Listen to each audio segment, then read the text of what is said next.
Good afternoon. Thank you for being here with us for this last session of Metalogistics Week.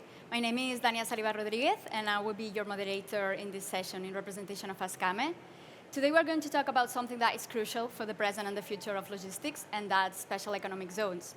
Special economic zones are incredibly relevant in a post-pandemic world because the rules that they are subjected to are designed to attract investment, to create jobs, boost export, and to make of them laboratories for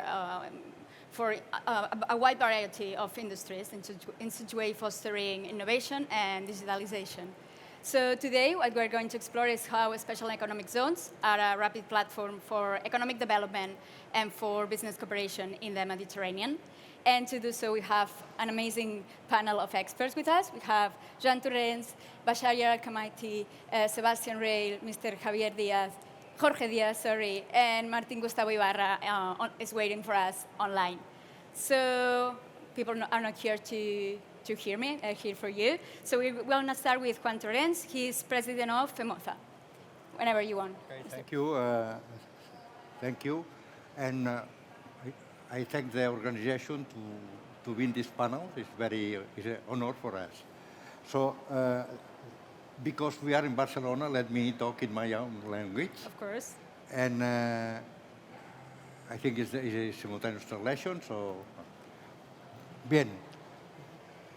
La región del Mediterráneo. La región del Mediterráneo tiene 21 países, 500 millones de habitantes y más de 100 zonas francas.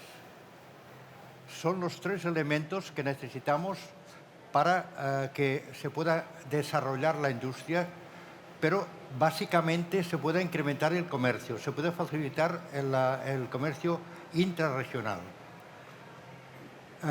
Si hablamos de zonas francas en el Mediterráneo, estamos hablando de la cuna de las zonas francas.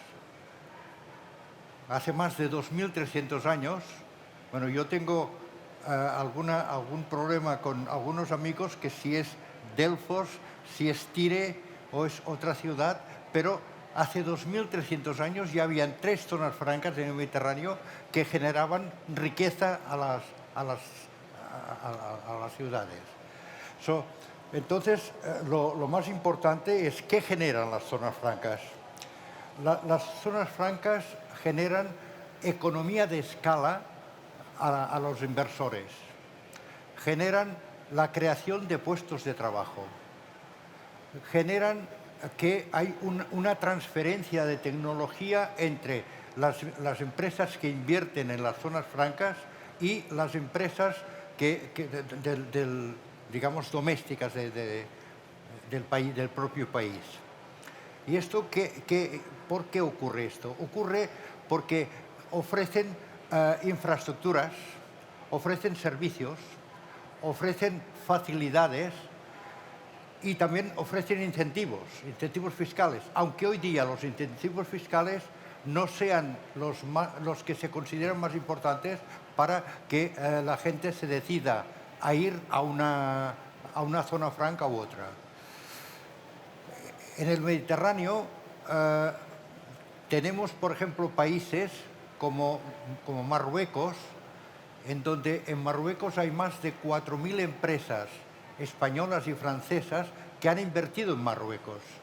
Tenemos Túnez, que Túnez, el origen de las inversiones son más bien italianas. Y esta zona del norte de África, esta zona mediterránea, está por la zona franca de Tánger, está a 14 kilómetros de la Unión Europea. La Unión Europea tiene unos acuerdos con los países del norte de África que les facilitan aranceles cero, les facilitan inversiones a través del Banco Europeo de Inversiones, y es una forma que las empresas europeas puedan viajar a estos países y desarrollarse. La zona franca de Tánger, que una opinión personal, pero creo que es un poco generalizada, para mí es la mejor zona franca que hay en África, de largo. Una zona franca que tiene 60.000 empleos creados, que tienen empresas como Renault, que además de la producción y los puestos de trabajo que genera Renault, tiene la posibilidad de que todos los proveedores de Renault están también en la zona franca de Tánger para poder tener el just in time más adecuado. Y todo este conjunto que tenemos del norte de África es lo que nos da una idea de lo que pueden hacer las zonas francas para que esta zona se convierta en una zona potencialmente económica y atractiva, no ya para las inversiones, como hemos dicho antes, de Italia, de Francia o de España, sino de otros países del mundo. Y esto es algo que hemos de ayudar y facilitar a las zonas francas creando asociación de asociaciones. FEMOSA, por ejemplo, en este momento, el día 17 de mayo, bajo el paraguas de la UNTAC, de Naciones Unidas, se lanzó el proyecto GASES. GASES era Global Alliance Special Economic Zones. La idea era de trabajar conjuntamente, porque ya trabajar conjuntamente ya te permite que se hagan coworkings de empresas que trabajando juntos desarrollan nuevos sistemas tecnológicos. Introducen estos nuevos sistemas simplemente porque juntan esfuerzos y consiguen resultados. Y todo esto, la zona franca es el facilitador de este gran proyecto. El futuro de las zonas francas, siguiendo los acuerdos de la Agenda de Naciones Unidas, es ir todas las zonas francas, como ellos dicen en inglés, towards a new generation. New generation es digitalizar las zonas francas, darles contenido, que la zona franca pueda atraer sectores industriales que se conviertan a veces en monográficos de estas zonas francas. Y también la ventaja que puedan tener de que se hagan roadshows conjuntamente para ofrecer las bondades de estos proyectos de las zonas francas a países que son puramente inversores. Desgraciadamente, con el COVID, las reuniones físicas se han limitado, pero estamos de nuevo ya empezando a movernos y a la gente está empezando a viajar. O sea, FEMOSA ha organizado roadshows con inversores de la India que están interesados en invertir fuera de la India y que a través de organizar reuniones entre zonas francas de un país y los inversores, les presentamos gente que tiene proyectos y que tiene dinero para invertir en zonas francas. Invertir en una zona franca en cualquier país del mundo minimiza los riesgos porque si bien es verdad que las zonas francas tienen un corsé que es la ley de zonas francas, pero por otro lado tienen la seguridad que este proyecto está garantizado por el Estado. Y esto es una ventaja. También está, como hemos dicho antes, una economía de escala. La zona franca debe facilitar a todos los inversores las infraestructuras necesarias para que sus proyectos y sus actividades se vean más fáciles y más cómodas. La zona franca es la que debe mantener que el medio ambiente se conserve, dar una calidad de vida a los trabajadores. Hoy ya muchas zonas francas ya hacen zonas residenciales en donde los empleados pueden desplazarse cómodamente a sus puestos de trabajo y no tienen que hacer viajes de horas. Yo he estado en zonas francas en América en donde los empleados tienen que salir de su casa a las 5 de la mañana, agarrar 2 buses o 3 buses para llegar a las 8. Y en cambio, ya para evitar esto, las zonas francas tienen que ser un proyecto integral de ciudad, que la parte de residencia pueda tener su propia ciudad, con sus ventajas, con sus mercados, con sus escuelas, con sus espacios de ocio. Y esto es lo que verdaderamente deberíamos, entre todos, conseguir de que este Mediterráneo. Yo tengo un amigo americano que me dice que el Mediterráneo es la swimming pool de los europeos, pero entiendo que este Mediterráneo se convierta en una zona que no sea norte de África, sur de Europa, que se convierta en la zona del Mediterráneo, que todo el mundo lo conozca como una zona donde invertir, donde hay mano de obra cualificada, donde hay universidades que pueden formar a los futuros empleados. O sea, la inmigración hoy es un problema. Y este problema a veces pasa que hay, por ejemplo, universidades que cuando los estudiantes terminan sus estudios tienen que emigrar a otro país porque su país no tiene espacio para ellos. Oiga, pues las zonas francas deben dar Y esto existe, y existe en muchos países. Hoy tienen zonas francas más de 140 países en el mundo. Y hay otros 90 o 100 que buscan las zonas francas como medio de incrementar la economía. Y a partir de aquí es lo que hemos de conseguir. O sea, levantar el estado de digitalizar zonas francas, elevar la calidad de los empleados desde los más bajos hasta los ejecutivos. Y esto es posible, pero esto es posible si lo hacemos entre todos. Como es un panel que va a durar 2 horas, yo lo dejo aquí porque me gustaría que luego en los debates podamos dar respuestas a las muchas preguntas que seguramente tenéis. Y aquí, una vez más, agradezco poder estar aquí por expresar algo que entiendo que es necesario. Thank you, Mr. Torrens. Thank you for introducing this idea of special economic zones as facilitators and for introducing this overview of the situation in the Mediterranean and the roadmap to the future for the next generation of special economic zones that goes through the digitalization. Thank you so much. Next, we have Jorge Díaz, who is an international project manager here in Zona Franca, Barcelona. Señor Díaz, whenever you want. Thank you very much. It's a pleasure to be here with you all. I'm honored to be in this panel with such high names in the free zone world. People from all over the world are attending. We have people from the UAE, here in Europe. We have the president of FEMOSA, and one of the highest authorities in free zone is connecting with us from Colombia, who is kind of my mentor. So I want to thank him to be here with us today. I'm going to switch to Spanish. I think it will be easier for everybody, but we can talk about it in English if you want, but I think I'm just going to make a brief introduction of us.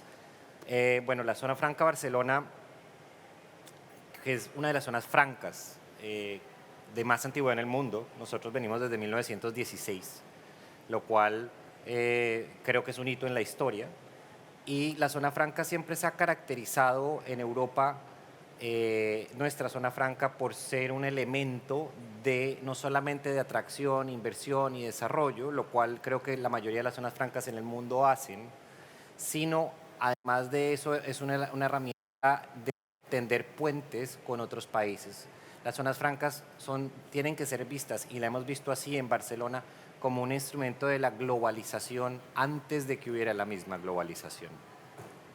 Hoy en día, como mencionaba Juan, hay muchos países en el mundo que tienen el instrumento de las zonas francas, hay incentivos de zona franca, pero hoy estamos viendo más allá de los incentivos. Sí, los incentivos son importantes, pero tenemos que ver qué es el siguiente paso. El siguiente paso es lo que la Zona Franca Barcelona ha liderado y está liderando, y lo tenemos hoy en día a punto con el proyecto D-Factory. El proyecto D-Factory lo que busca es presentar una nueva forma de producción, una nueva forma de producción enfocada en la sostenibilidad, enfocada en reducir la huella de carbono, enfocada en crear producto, crear empresa en un solo sitio, en una sola unidad, pero dentro de un organigrama, dentro de un ecosistema que permita a la empresa crecer, hacer alianzas. Para nosotros, la zona franca de Barcelona, es fundamental hacer alianzas. El Mediterráneo, sí, es un espacio de unión entre África y Europa, pero el Mediterráneo hoy en día es mucho más que África y Europa. El Mediterráneo es el Medio Oriente, el Mediterráneo es Emiratos Árabes, el Mediterráneo es India, el Mediterráneo hacia el otro lado conecta América Latina, un mercado enorme también con un potencial muy interesante. Acabamos de salir de 2 crisis, estamos todavía en una, saliendo de la del COVID y terminando un conflicto armado en Europa de grandes proporciones, lo cual ha causado una disrupción en las cadenas de valor y logísticas. Y las zonas francas han sido el elemento fundamental para mantenernos en esa lucha. ¿Qué hizo la zona franca Barcelona durante la pandemia?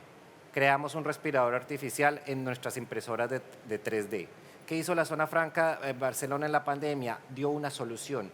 Otras zonas francas despacharon alimentos, despacharon medicinas, comida. Estamos hoy en día en un mundo franco. No podemos en ningún momento no entender a las zonas francas como un elemento absolutamente relevante en el comercio internacional. Lo mencionó Juan. Prontamente Naciones Unidas, a través de la UNCTAD, lanzará su iniciativa del GACES, la Global Alliance of Special Economic Zones, que va a unir y va a recoger a nivel de Naciones Unidas a las zonas francas. La zona franca de Barcelona ha liderado el esfuerzo en Europa, ha liderado el esfuerzo en España y lo seguirá liderando con proyectos sostenibles, acordes con los objetivos de desarrollo sostenible, con proyectos que le apuestan al factor humano, a la inclusión de la mujer en el ambiente laboral y, por supuesto, en no solamente crear espacio y tener empresas, sino también dar a la sociedad empleos de calidad, nuevas tecnologías, inversión y nuevas oportunidades. Te dejo ahí, Dania, para que sigamos el debate y con las preguntas, pero ese es el debate que presentamos hoy. No solamente qué es el hoy de las zonas francas, sino qué es el futuro y cómo nosotros ya estamos en el futuro. Fantastic. Thank you, Mr. Diaz. You have talked about globalization before globalization, which I think it's very interesting, and about the potential of the Mediterranean. And some of the things you've mentioned are inclusion, sustainability, digitalization, and gender equality. We'll talk about this further during the questions, but thank you very much for this very interesting intervention. Next, we have Sebastian Rail, who is a project manager in Rail Cargo Group. Whenever you want, Mr. Rail. Thank you. Thanks a lot for the introduction, and thank you very much for the chance to speak here and being here. So I will draw in my comments from my perspective as working in the logistics industry, as well as some previous experiences working in the field of FDI and special economic zones. For my introductory remarks, I would like to focus on 4 main trends that are impacting the logistics as well as the FDI industries, and how they impact special economic zones in the Mediterranean, Africa, and around the world. And I will then conclude with some further comments towards the zones of the future. So the first trend that I see, it's a trend that Jorge already mentioned, is supply chain disruptions. So we hear it since the last 2-3 years, all the time. Now recently we had the lockdown in Shanghai for the last few weeks, and we're seeing the impact on European ports with ships being delayed and supply chains further being disrupted.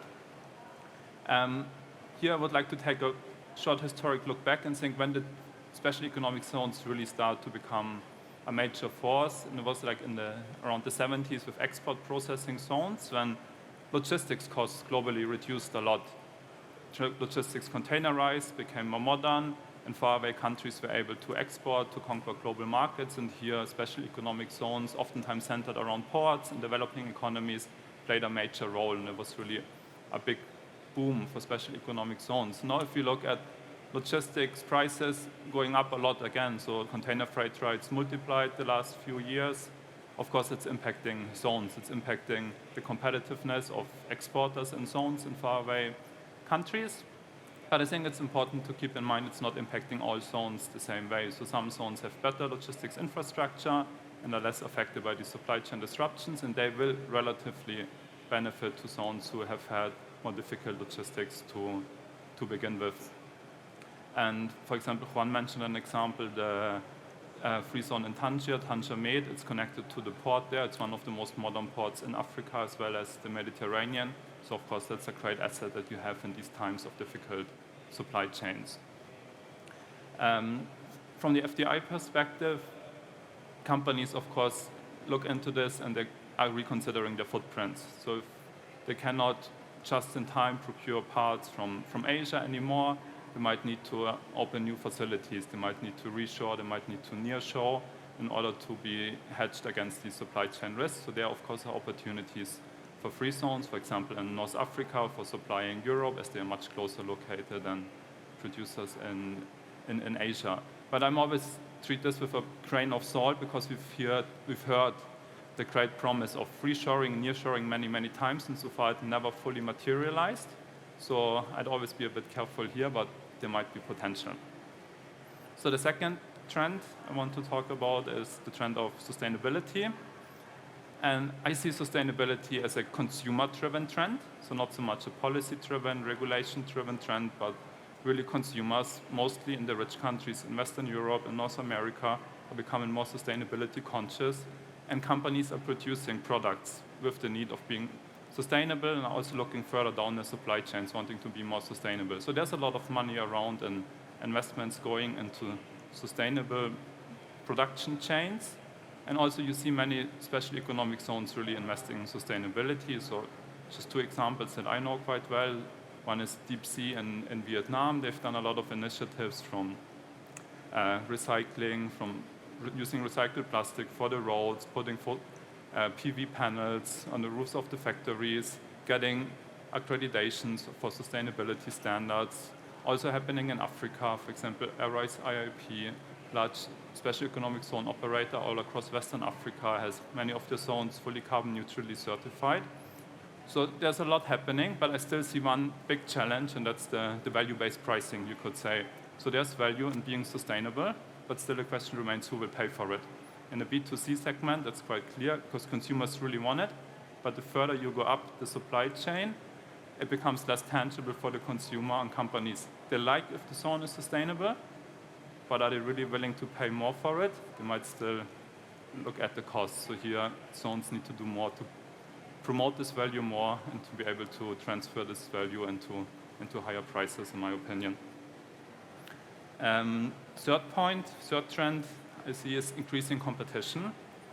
So according to UNCTAD from the United Nations, there are over 5,000 zones all around the world. Those are a lot of zones. So there's a lot of investment between zones for competition. You're from the UAE. I know Dubai alone has over 50 zones in one emirate. There's a lot of competition. And zones are not the only ones competing for investments. There are municipalities, regions.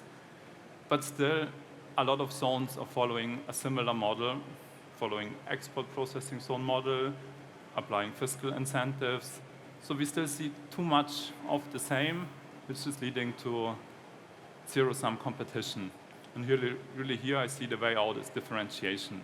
Not all zones need to be the same, not all zones need to target export processing, not all zones need to offer the same incentives.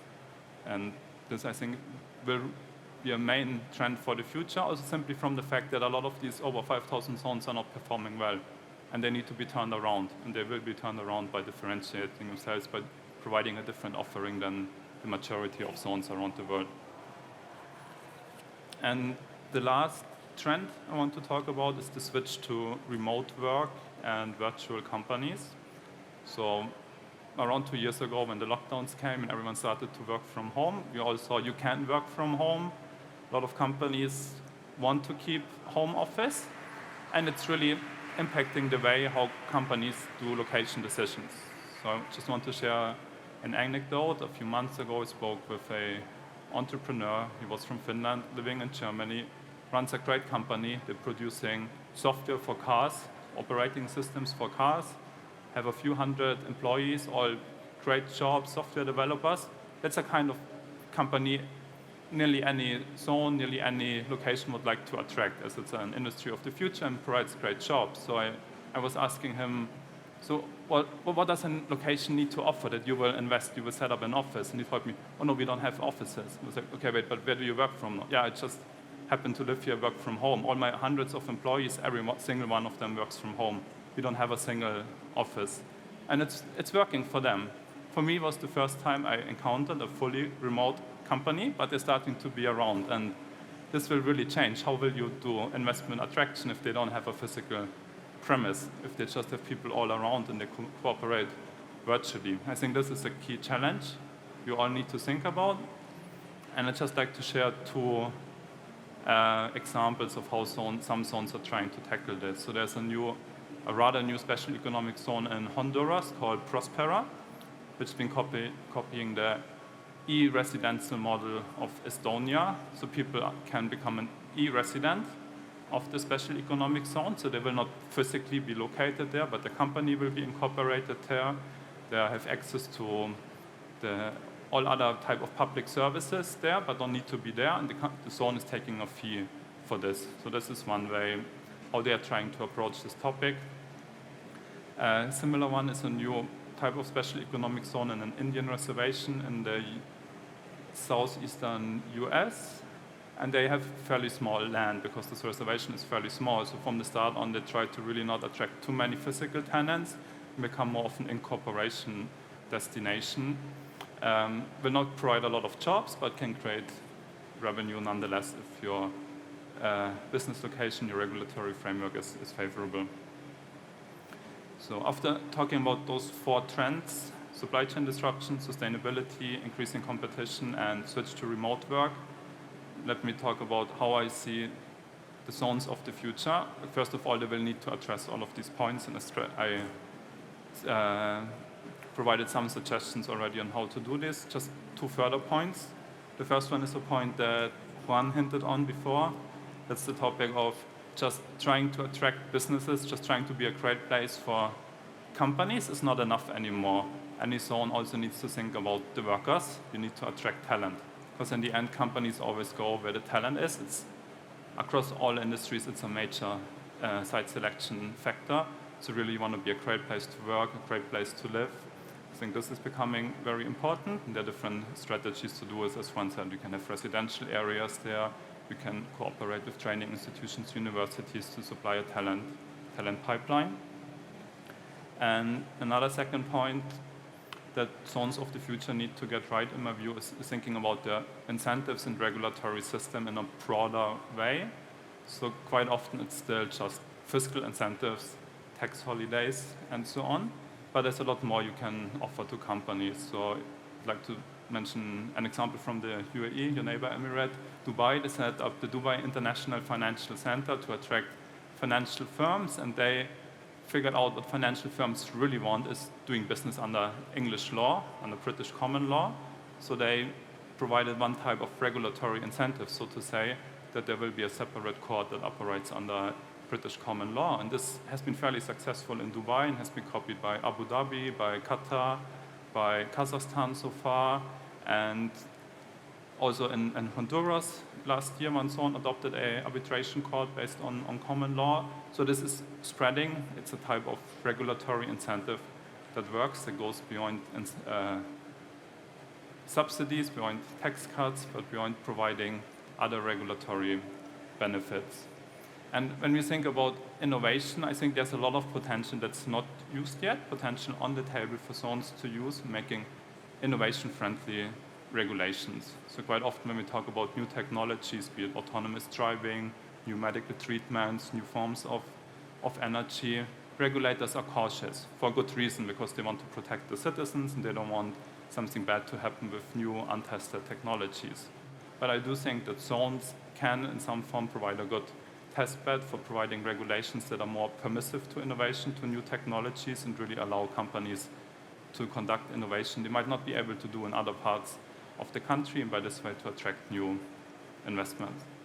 And yeah, with this, let me conclude and say that based on the trends I described, I think it's very challenging times for zones, logistics all around the world, but at the same time, there are lots of opportunities out there. Thank you. Thank you, Mr. Ryle. Just to recap, you have mentioned the trends happening now. You have mentioned supply chain disruptions, sustainability as a consumer-driven trend, increasing competition, increased uncertainty, and then changes in the workplace. And you have mentioned a concept that I find very interesting, which is the e-residence concept. And then the future, which is based on attracting talent and cooperation. Next, we have Bashayer Al-Kumaiti. Her experience in strategic planning and project management for more than 14 years are put to good use in her role at the Ajman Free Zone. Whenever you want, the floor is yours. Thank you. Thank you so much. I'm happy to be here today. Thank you for having us within this panel. Before I start my topic, I would like to give you an overview about Ajman Free Zone for the ones who don't know about Ajman Free Zone. Ajman Free Zone is one of the leading national and international free zones, ranked 7th globally by FDI as best place to start your business. Established in 1988, located in a very strategic location in the middle of the UAE. We are adjacent to a port and very close to international airports. According to our portfolio, we are a diverse free zone comprising more than 19 economic clusters. Under these clusters, we are holding more than 9,000 companies as part of our community. We have almost 170 nationalities within our free zone in Ajman. We are one of the ideal destinations for business investors to start their business, as we are offering different type of innovative solutions for them in terms of facility type or license type. The model of the Ajman Free Zone is to start with the business partner from the beginning to discuss his nature of business, his requirements, and we start with him the registration process. We take care of all the process until he receives his location and keys and license to start his business. So we are taking care of the full process, starting from the registration till the after-sale service. Our investors receive similar benefits from joining our free zone, such as the 100% ownership. He will be exempted from personal income and corporate taxes, and exempted from customs duty for goods and any services within the zone. As part of our journey, I would like to share with you part of our experience and lessons learned in our free zone transformational journey from mixed activity free zone to clustered and special zone. We started this journey since 2018. This journey was started with a very strategic high-level vision and roadmap with a very clear strategic plan to transfer the zone and align it with the UAE and the state strategies and future vision. So we start to align our free zone to UAE strategic industrial revolution strategy, fourth innovation industrial strategy, UAE policy for advanced industries, for the food security, and so on.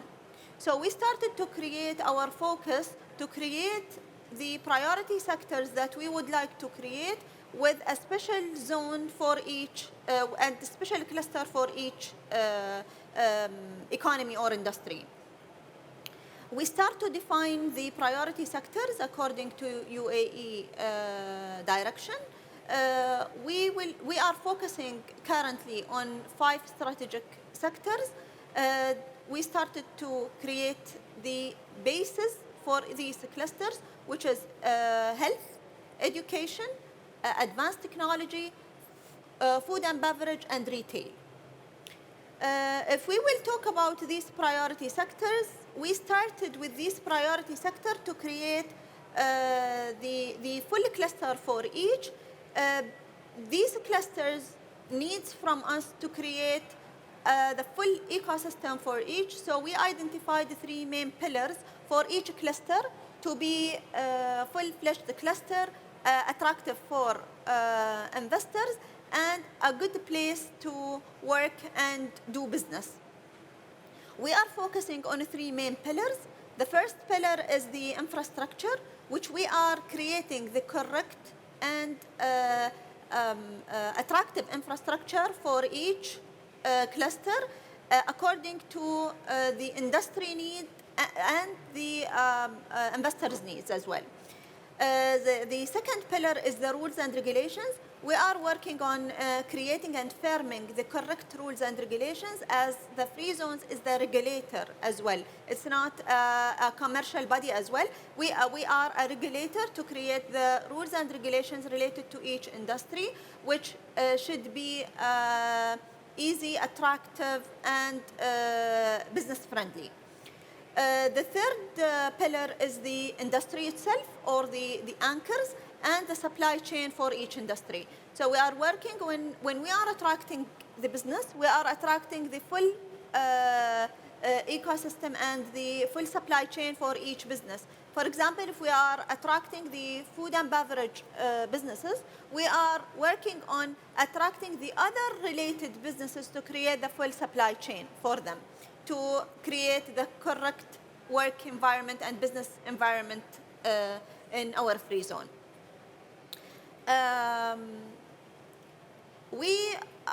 Like within this journey, we sense many, and we had many advantages, impacted our free zone and impacted our business partners as well. We focused more within this journey and it's a real impact comes from implementing this type of projects. We came up with clear vision toward the customers' needs and customers' requirements in each cluster and each business industry. We support our business partners to boost and support the growth of their businesses. We also provide the correct ecosystem for the investors so that their businesses can grow and they can live a good life within our community. We enable the free zones, the free zone and the other government department to create the correct customer journey within a one-stop shop. We created the concept of one-stop shop for each cluster to start their business within our free zone. They don't have to go and do their other requirements to establish their companies and visiting any other service centers. Let me give you a real example of how this model made us solid during pandemic. During the COVID-19 pandemic, which was the real human tragedy during the last few years, it has impacted the businesses and the economy during that period, and still some of the countries are suffering. The impact was very huge on the economy, but according to our understanding of our business partners' needs, I'll give you one of the examples, which was on the e-commerce sector. During that period with the lockdown, we found that our business partner needs new channels and need a new type of license and activities to keep their business running and to help them not shut down their business or downsize their business. So we worked with our partners to establish the type of activities or the type of license that they need, and it will help them at that period of time. We establish the correct type of partnerships with the correct partners from the government and the private sector, such as the retail platforms, such as Amazon, Noon, and other platforms, who helped our partners to sell their products through their platforms during the pandemic. If we will be like, frankly speaking, the online shopping is the new normal now. It's the type of maybe a habit which was not a popular one previously, and now no one can live without the online shopping or the e-commerce platforms. So we launched these type of changes in our operating model to be part of the support body for our business partners and our clients. As an opportunity, we took it at that time, and we are still developing it, that our e-commerce cluster or e-commerce packages are covering all type of companies, the SMEs, large companies, and the startups as well. So we developed the innovative solutions. We dedicated an infrastructure can help them technically or in the advanced tech and physically as well. And we did the partnerships with the integrated platforms, and we did a partnership as well with our national banks, such as Emirates Development Bank, to provide financial and other technical support for our business partners. These changes and initiatives help us with a great impact on the growth of our community in these fields. So to be part of these special economic zones or to apply these new concepts will help any free zone to attract, not only attract new businesses, it will impact it furthermore to build the correct ecosystem and build the environment that would attract businesses locally and internationally. During the pandemic and lockdown, we found that we can attract businesses even from within UAE and be part of the collaboration with other free zones in the UAE, and that impacted our free zone and the other free zones greatly in terms of number of people, the attractive, the brand name as well. I'll stop here, Dania. Maybe we can elaborate more in our next questions as well. Of course, thank you, Ms. Al-Kamaiti. You have given us a great overview of the Ashman Free Zone and of your model, one-stop shop model, and how you help the businesses from the beginning all through the whole process, and how your model not only benefits specific businesses directly, but also constructs an ecosystem that attracts business internationally and affects other free zones. Yes. Thank you very much. Thank you so much. And to finish, our last speaker is Martín Gustavo Ibarra, who is connected online. I think he's waiting for us. Tienes que apretar encima de la diapositiva.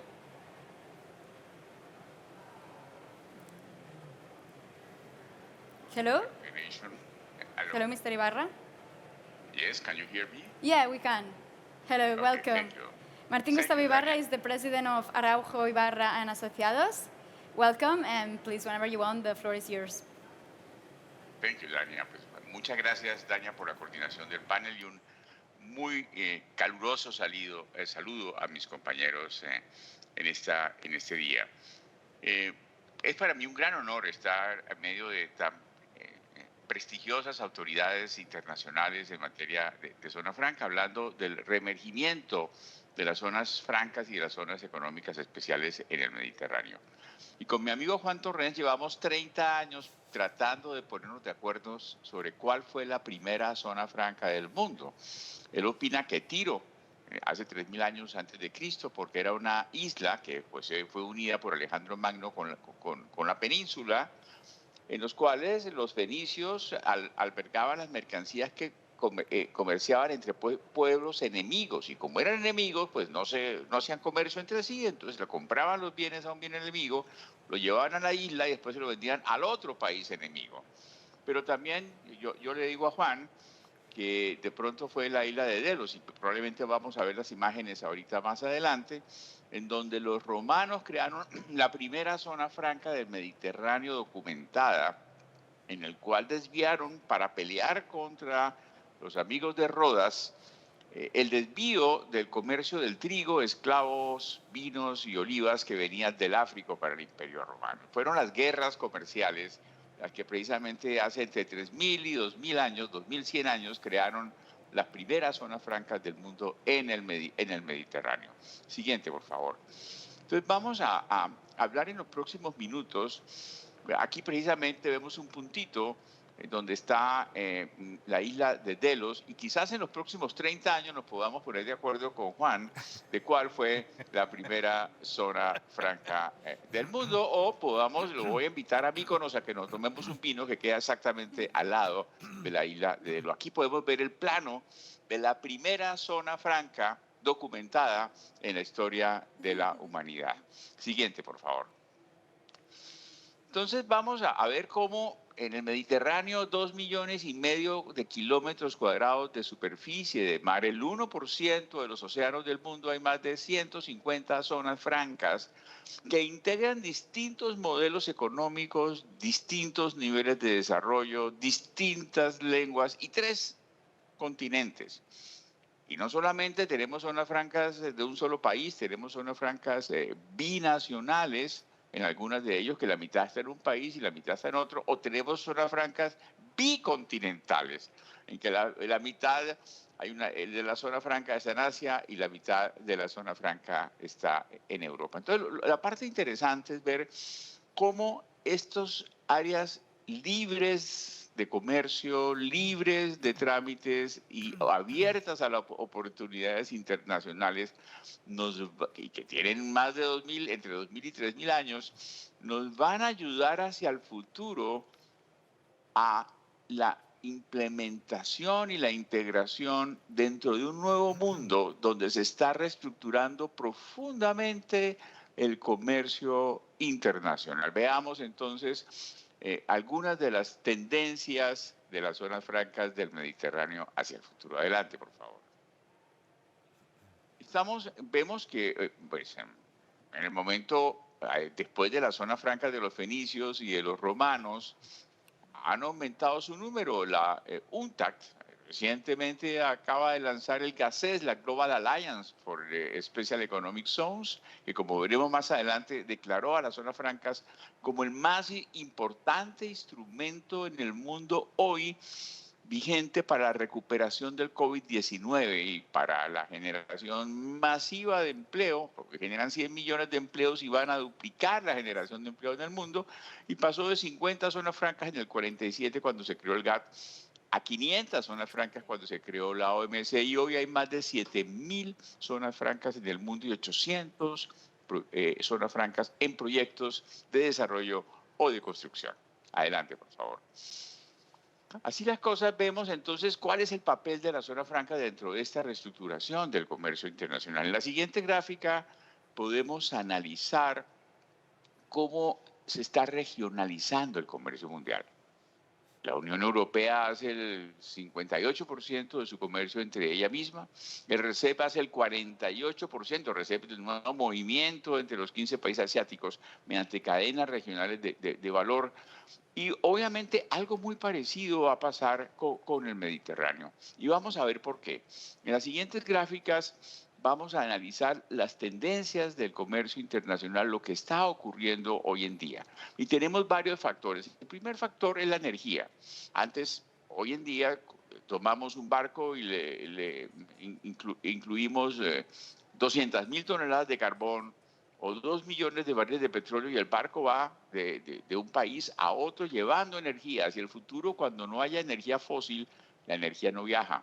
Y es muy probable que los procesos productivos vayan a donde esté la energía. Y aquí vemos el sol del África y la industrialización de Europa y cómo estas zonas francas energéticas nos van a permitir, como lo que ocurre hoy en día, comentaba Juan en Tánger, con esa energía africana se puedan producir elementos que se van a complementar con tecnología y materias primas europeas. Entonces, ese movimiento energético va a traer una regionalización de las cadenas de valor alrededor de la energía. Siguiente, por favor.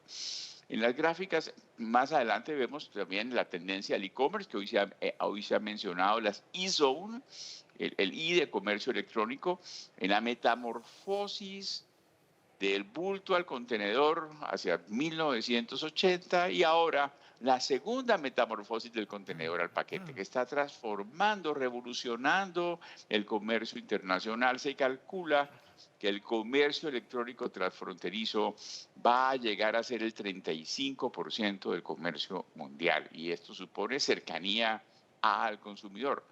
Precisamente la zona franca de Barcelona es una de las primeras zonas francas en Europa que está abriendo sus facilidades para convertirse en una e-zone, en una zona franca de comercio electrónico transfronterizo. Siguiente, por favor.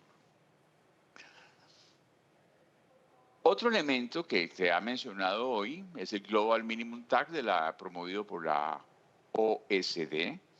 Y aquí quiero subrayar que las zonas francas son mucho más que un impuesto a la renta. Es más, de hecho, las zonas francas, de las 83 zonas francas de la Unión Europea, no tienen ninguna ventaja en impuesto de la renta, salvo que sean territoriales, como las zonas francas de Canarias o las zonas francas de Madeira.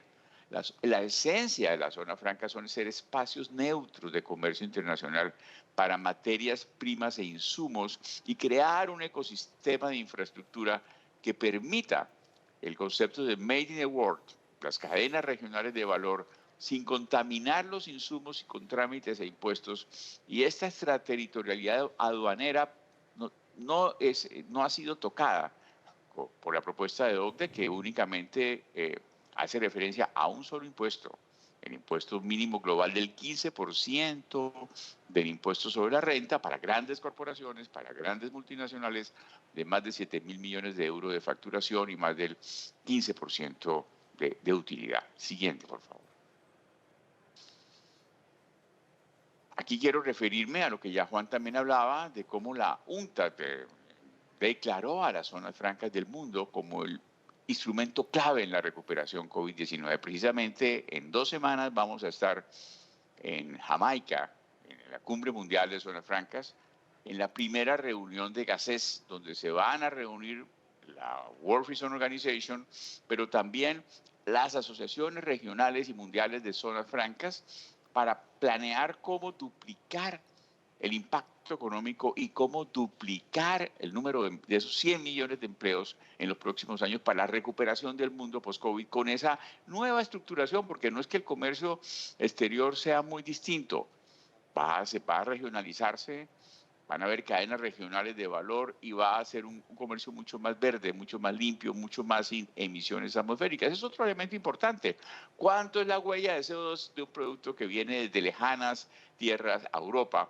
¿Y cómo se baja la huella de CO2 produciendo esos bienes alrededor de las zonas francas del Mediterráneo? Siguiente, por favor. Entonces vamos a ver las 6 tendencias que pueden impactar en las zonas francas del Mediterráneo. Primero, esta nueva concepción de cambiar cadenas lejanas de valor por cadenas regionales de valor.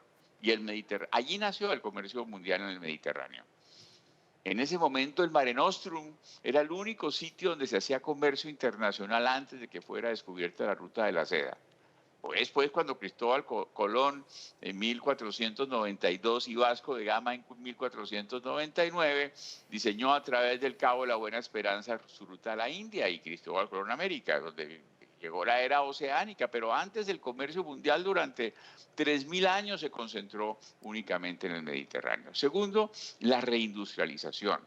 Lo que antes era malo, que era la industrialización, que había que exportarlo al offshore, ahora es estratégico para la soberanía industrial de un país y esta reincorporación de la industrialización va a requerir escenarios como las cerca de 200 zonas francas del Mediterráneo para estas cadenas regionales de valor. Tercero, el comercio electrónico transfronterizo, como ya dije. Cuarto, la reducción de la huella de carbono, colocando las producciones lo más cerca posible a las fuentes de energía, pero sobre todo a las fuentes de consumo, las energías renovables y por último los vehículos eléctricos, que muy probablemente la zona franca de Tánger próximamente estará también haciendo vehículos eléctricos. Entonces, por eso yo creo que las zonas francas del Mediterráneo, aunque tienen pasado y mucho, tienen un maravilloso futuro. Hasta aquí mis comentarios en este momento y les agradezco de nuevo muchísimo la invitación a este maravilloso panel. Thank you very much, Mr. Ibarra. Thank you for this amazing, yeah, of course, we cannot clap. Thank you all for this amazing overview of the historic origin of special economic zones. And I think it's very visual, the idea that there are 7,000 free zones in the world and they all have differences. But there are also some common tendencies, and in this sense, you mentioned that in the Mediterranean, it's very important the fact that regionalization, which is something that we have talked about all through the Logistics Week, it's a trend. E-commerce, sustainability, reindustrialization, and also global minimum tax that we can talk about further next. So we can start with some questions if you want. For example, Mr. Torrents, you have talked about the Mediterranean, but if we want to go beyond that, how do you think the special economic zones across and beyond the Mediterranean best can work together? Bueno, en primer lugar, compañero Jorge y de representante de Achman, pienso que nos han ofrecido lo que hemos dicho al principio. Las zonas francas han sido los facilitadores para que las empresas que inviertan en zona franca tengan facilidades en desarrollar sus actividades de comercio e industria de forma fácil, minimizando riesgos y dándoles todas las oportunidades. Lo que ha dicho mi compañero Martín, que seguiremos discutiendo si la primera zona franca es de Tire o es de Delfos, pero lo importante no es que sea un lugar o sea otro, es que 2.300 años antes ya habían más de una zona franca. O sea, las zonas francas, ya, o sea un lugar, sea otro, quiere decir que como mínimo habían dos ya. O sea que empezó este comercio del Mediterráneo. Y también lo que ha dicho que es cierto, las zonas francas del Mediterráneo todas tienen un pasado, pero tienen un extraordinario futuro. Porque el norte de África será la puerta de entrada al resto del continente. Entiendo que esto para mí es vital. Y la logística con el tren, pienso que también va a ser un punto importante, porque la logística será la tecnología que se va a tener que ser más especializada en el futuro, porque gracias a la logística, gracias al just-in-time y a las cadenas de distribución, de forma profesional, muchos productos se mantienen competitivos en los mercados y muchos otros encuentran mercados de exportación nuevos. Martín nos ha dado el dato que el 35% del comercio va a ser de e-commerce. Si hablamos también de zonas francas, podemos decir que quizás, y no es publicidad, Amazon es la zona franca más grande del mundo. Pero es el futuro. Hemos hablado también de incentivos. En muchos países ofrecen incentivos fiscales para atraer inversiones, pero los incentivos fiscales hoy día ya no tienen el valor que tenían antes. Hay otros servicios y otras facilidades que superan con creces lo que representa pagar más o menos de impuestos. Y con este 15% que bueno, seguramente se va a establecer dentro de varios años, porque no creo que sea tan fácil que se pueda establecer de forma global, la gente tiene que acostumbrarse, las grandes corporaciones, a que los impuestos también son necesarios para que ellos sobrevivan y para que todo el mundo tenga un trabajo estable. Fantastic, thank you very much. Following on that, Mr. Diaz, would you want to expand a bit more on how the Barcelona D-Factory project can influence the present and the future of economic Thank you. zones? Bueno, después de oír a Martín y a mis colegas de panel, creo que la zona franca de Barcelona con el proyecto D-Factory precisamente toca esas tendencias que mencionaba Martín referente a la huella cero de carbón, referente a la reindustrialización de Europa, referente al producir local, al crear ese nuevo mercado. D-Factory es una nueva forma de ver las zonas francas. Veníamos de un concepto de Grecia, o por lo menos creo que Martín y Juan concuerdan que es Grecia, al menos, en que hablábamos del comercio básico, hablábamos después de las bodegas, Martín lo mencionó en su presentación, del container, el bulto, pero eso va a parar. Nuestra zona franca es una zona moderna, una zona que se adelanta siempre o trata de adelantarse a los eventos y adaptarse a las circunstancias. El D-Factory es el futuro de las zonas francas. ¿Cómo producimos, creamos, buscamos alianzas? Y no solamente eso, creamos un ecosistema para las pequeñas y medianas empresas, o SMEs, para que ellas sean los futuros, las futuras empresas de zona franca. D-Factory va a cambiar el concepto de zona franca como la conocemos. Ya hay modelos parecidos, no somos los únicos, pero hay unos modelos parecidos en medio de África y Europa y Asia, sino América Latina, al ecosistema Indo-Pacífico.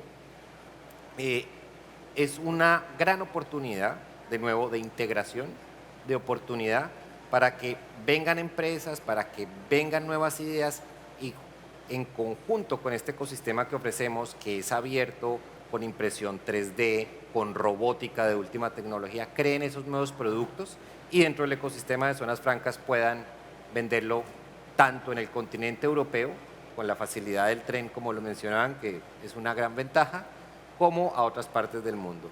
El D-Factory es un aeropuerto de ideas dentro de un aeropuerto continental de comercio. Very interesting, thank you very much.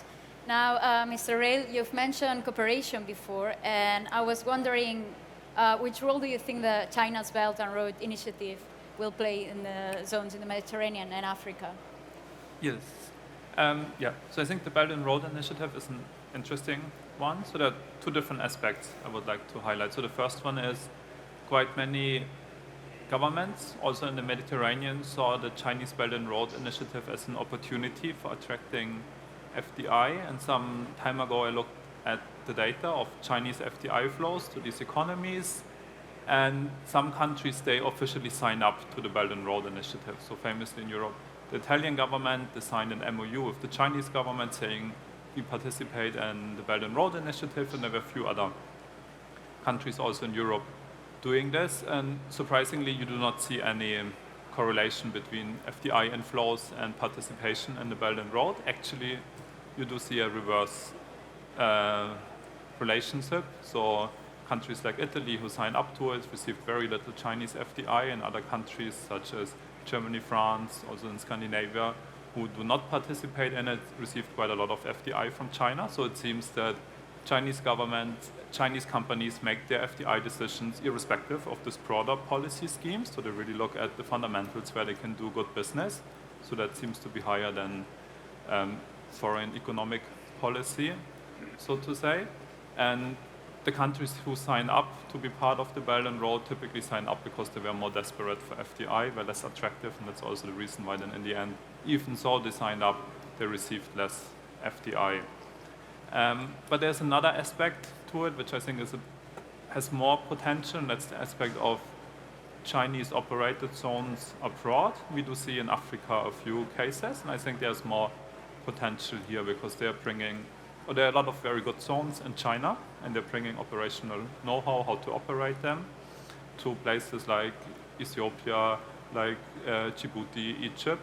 And I think there's potential. There is still one threat that I see, and that's the one that those zones are oftentimes marketed specifically to Chinese investors, and I think that's narrow. Really, host countries need to work with these Chinese zones to make sure these zones are open for all investors, domestic, foreign, and non-Chinese investors, and then I think that's a point where there's a lot of opportunity. Great, thank you very much, Mr. Rael. And Ms. Alkumaiti, you have mentioned before how during the pandemic, the Ajman free zone survived well. So in that regard, how effective do you think that special economic zones are in times of crisis, such as the COVID-19 pandemic? During the pandemic, UAE as a country took a very quick and effective solutions and decisions to keep our economy safe, our society, and the country overall. So in the UAE, the development of highly competitive industrial and special economic zones plays a very significant role at that time, and to create an innovative driven economy. So the chance to sustain in this type of economies is much higher than any regular and normal type of economies. So the special economic zones or the focused free zones contribute to the growth and development of the economy of the UAE and the state itself very high by attracting foreign investment and attracting even the local investments by creating a new way of business setup and creating jobs, boosting exports and imports was like creating a very high and significant impact on our economy in general and Ajman free zone, and to be specific.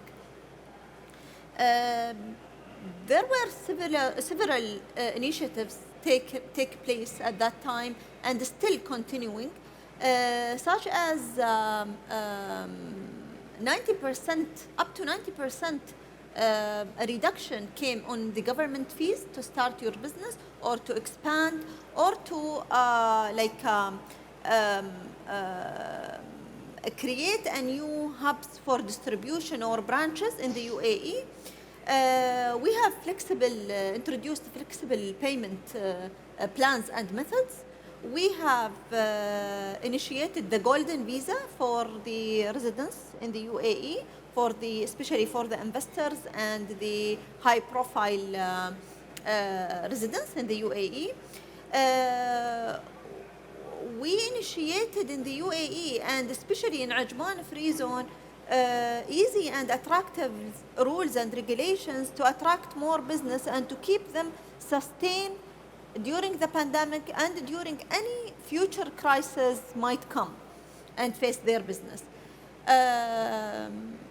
One of the examples that took place at that time is the food and beverage sector in the UAE.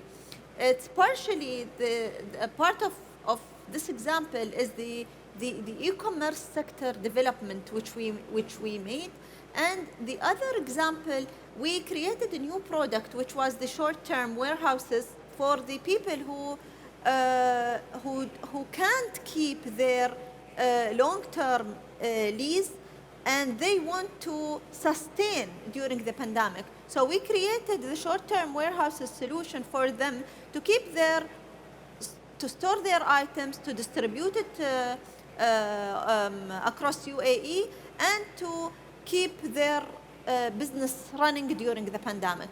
So one of these solutions keeps our economy sustains and our business partners businesses sustain and make them like feel comfortable during the pandemic and not force them to have more expenses. And we know the situation in the globe, how does it work at that time. So Ajman Free Zone is part of the UAE economy. So we are working in parallel with the country to reach the strategic goals and the sustainability of our economy and business. And that was part of our crisis management at that time. Fantastic. Thank you very much, Ms. Alcomaiti. And to finish, Mr. Ibarra, I don't know if you hear me. Yes. You have mentioned before the global minimum tax of 50% and the Organization for Economic Cooperation and Development has been promoting. So my question is, do you think that special economic zones can survive this? Muchas gracias, Dania. Pues yo creo que las zonas francas y las zonas económicas especiales tienen mucho más futuro que pasado, porque precisamente nos permiten ese cambio súbito de las placas tectónicas del comercio internacional. Si vemos, por ejemplo, a China en 1983, cuando decidió abrirse después de estar más de 500 años cerrada, fueron las zonas francas las que le dieron la posibilidad de ser un experimento de capitalismo dentro de un país totalmente comunista, y gracias a las zonas francas y sus zonas económicas especiales llegaron a generar 40 millones de empleos directos y a convertirse en de ser el país más cerrado del mundo, en 40 años a convertirse en el campeón del comercio internacional y en el primer exportador. Obviamente, en el caso de Europa, si bien hace 3.000 años los productos más importantes eran harina, esclavos, aceite y vino, hacia el futuro van a ser completamente diferentes. Y yo no hablo tanto de las home free zone, como decía Sebastián, yo hablo también de las cloud free zones, las zonas francas para bases de datos, centros de datos, o las energy free zone, las zonas francas que alrededor de la energía traen procesos productivos. Pero lo que sí es cierto, Dania, yo quisiera subrayar, es que las zonas francas crean espacios neutros que permiten el ensamble de diferentes culturas, de diferentes lenguas, de diferentes factores económicos, pero sobre todo el objetivo en el Mediterráneo, que es lo que hoy nos trae acá, es que gracias a las zonas francas coordinadas del Mediterráneo, el Mediterráneo que era el 100% del comercio internacional del mundo antiguo y que hoy es apenas el 10% del comercio mundial, pueda duplicarse en los próximos años. Y yo creo que esa es la visión estratégica que tenemos que ver, cómo las zonas francas del Mediterráneo van a ser elementos fundamentales dentro de esta nueva reestructuración para atraer ese nearshoring, que como decía Sebastián, aunque apenas está empezando a ver, ese nearshoring va a ser más un nearshoring de energía, un nearshoring de impresión digital, un nearshoring de centros de datos y un nearshoring de las nuevas oportunidades que el mundo del futuro, que será diferente al del pasado, traerá. Thank you very much, Mr. Ibarra. Now, I would like to open the floor for any final comments, anything that you want to add, or any questions the audience might have. No questions? Okay, is there anything that you would like to add to what has been said? Okay, then I think that's all for this session of Metalogistics Week. Thank you to the audience and to the amazing speakers for making possible our return in this 18th edition of Metalogistics Week after the pandemic. ASCAME and the Consorcio de la Zona Franca have been delighted to organize this event in cooperation with the Chamber of Commerce of Barcelona and the EPSOMED project. And actually, the spirit of Metalogistics is not completely over, because this afternoon we have here a delegation of over 50 companies from all over the world that are going to take part in a business matchmaking forum. So to them, we wish very fruitful business, and to all of you, we hope to see you again next year for more Metalogistics. Thank you, everyone. Okay.